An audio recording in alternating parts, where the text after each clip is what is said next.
He walked in unnoticed. No one greeted him. No one even looked up. But if they knew who he really was, they wouldn't have ignored him. What looked like an ordinary man in a hoodie was, in fact, the owner of the entire company, the CEO, stepping into his own store, Undercover, to witness how customers were really being treated when no one was watching. And what he saw would change everything.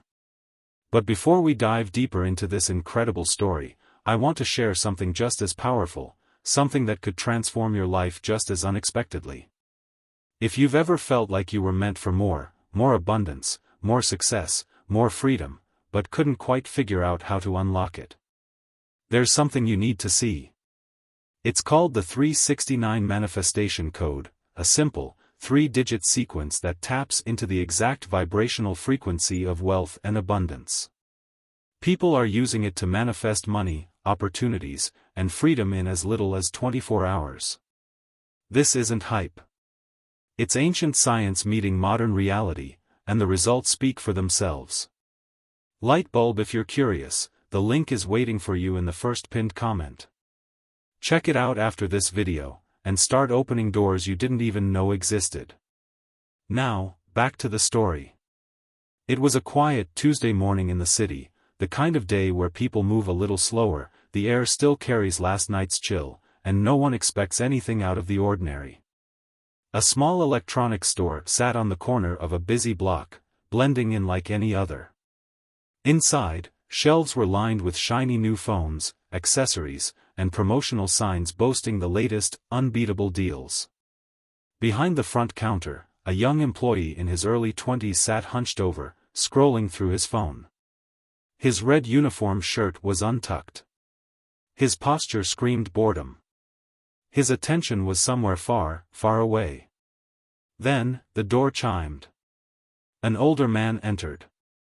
Gray beard. Calm eyes. Dark hoodie zipped up halfway. His steps were slow, measured, but he wasn't there to shop. Not really. He glanced around the store. Took in the layout. Noted the organization. The cleanliness. The lighting. Everything looked fine. Except for the human element. He stood just inside the door, waiting. The employee didn't look up. He waited a little longer. Still nothing. Finally, the man approached the counter. "Excuse me," he said softly. The young employee barely lifted his gaze. "Yeah," he muttered. "Do you work here?" the man asked politely. Yeah," the reply was dry, dismissive. "I'm looking for a new phone. Could use a little help." The employee sighed audibly, like someone asked to do the unthinkable. He stood up, slowly, and gestured lazily toward the back wall. "Phones are over there. Prices are on the tags. Just let me know when you're ready." Then, without waiting, he sat back down and went right back to his phone. The older man smiled, just slightly. But it wasn't the kind of smile that reaches the eyes. It was the kind of smile that says, "I'm taking notes." He wandered toward the phones, looking at them, but not really looking at them. He was observing something, someone, far more important. Because, you see, this man wasn't just a customer. He was the CEO of the company. The founder. The one who built the business from the ground up, starting with a loan, working double shifts, sleeping in his car during the first year, grinding for a dream no one believed in. And now? He owned over 120 locations across the country. And this one? This store was his test. A test of what happens when the boss isn't around. When there's no clipboard, no dress code check, no performance review. Just real human behavior, when no one thinks they're being watched. And what he was seeing was disappointing. But he wasn't here to get angry. Not yet. He was here to understand. To witness. To see if what he feared was happening across more than just this one store. Because when a company grows fast, culture cracks start to form. Standards get diluted. People start showing up just for the paycheck, not for the purpose. And as he stood there, pretending to examine the display models, the CEO felt something he hadn't felt in a while. Doubt. He began asking himself questions no CEO wants to ask. Did we hire the wrong people? Did our training fail? Have we lost what made this company different in the first place? Just then, another customer walked in. A woman in her 30s, holding a cracked phone in one hand and a toddler in the other. She looked around helplessly, trying to figure out who worked there. The employee, still on his phone, didn't move. Didn't greet her. Didn't even look at her. She glanced at the older man, assuming he worked there, simply because he was the only one standing. And for a moment, the CEO considered helping her himself. But he didn't. He needed to see how far it would go. She walked up to the counter. "Hi, I need help with a repair. My screen just..." The employee finally looked up, clearly annoyed. "We don't do repairs here. You have to go online and book an appointment." "But the website said..." "I don't know." "That's just how it works," he interrupted, turning back to his phone.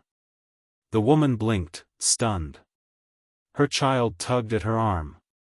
The CEO clenched his jaw. This wasn't just bad service. This was a total disconnect from what his company stood for. He turned, walked quietly toward the door, and left. But he wasn't done. 2 hours later, the employee's shift was almost over. The store had stayed quiet. A few customers came and went, most receiving the same cold, disinterested treatment. The young man behind the counter barely lifted a finger, responding with one-word answers, never standing unless absolutely necessary. He had no idea that those 2 hours had been the most important of his career. At exactly 4 p.m., the door chimed again. This time, 3 people entered. 2 of them wore suits, clipboard in hand, focused eyes, straight posture. And the third? The man in the hoodie. Only now, the hoodie was gone. He wore a sharp, tailored jacket, his presence calm but commanding. His eyes locked onto the employee, who looked up, confused. Something about the older man's face was familiar. But he couldn't place it. Until one of the suited individuals spoke. "Are you the only employee on duty at this location today?" The young man stood up, uncertain. "Yeah. I mean, my manager comes in tomorrow." "Good," the man in the jacket said, stepping forward. "Then we won't have to repeat this conversation twice." The employee blinked. "Wait, what's going on?" And then it hit him. The voice.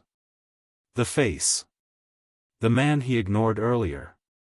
This wasn't a customer. It was the owner. The CEO. The employee's face drained of color. "I walked into this store this morning," the CEO began, "and was not greeted. Not acknowledged.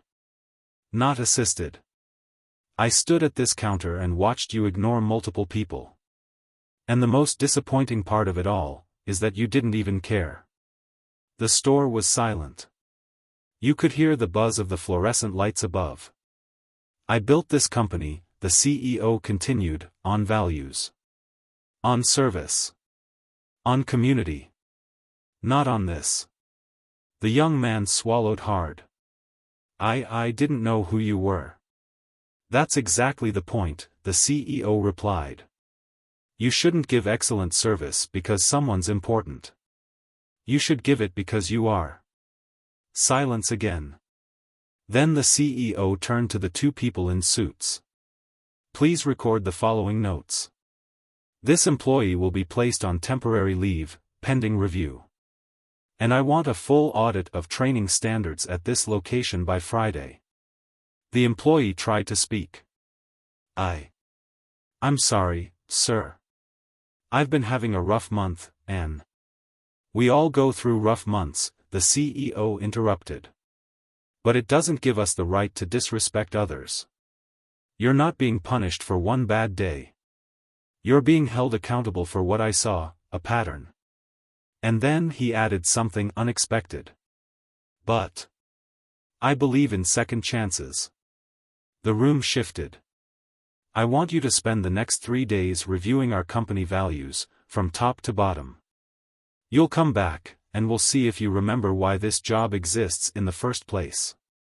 That's more than most CEOs would offer. The young man nodded quickly, eyes wide. Yes, sir. Thank you. I won't forget this. The CEO gave a final nod and turned to leave. But before walking out the door, he looked back and said, "We're not just selling phones. We're serving people. Never forget that." And with that, he was gone. But what's the real lesson here? It's easy to act right when the boss is watching. But true character is revealed when no one is looking. This story isn't just about a CEO and an employee. It's about all of us, how we treat others when there's no spotlight, no reward, no pressure. Because one day, the person you overlook could be the very person deciding your future. Or the opportunity you ignore might be the one that changes everything. If this story made you think, or if it made you reflect on how you show up in your own life, then now's the perfect time to subscribe to the channel. We tell real stories that reveal the truths most people miss. The ones that expose, inspire, and sometimes, redeem. Speech Balloon, leave a comment below. Have you ever witnessed someone act completely different when they thought no one was watching? Or maybe, you've been on the receiving end of that silence. And one more thing, if you're serious about changing your life from the inside out, don't forget to check out the 369 manifestation code in the first pinned comment. Because when the right frequency meets the right moment, your entire story can change. Just like his did. And maybe, like yours will too.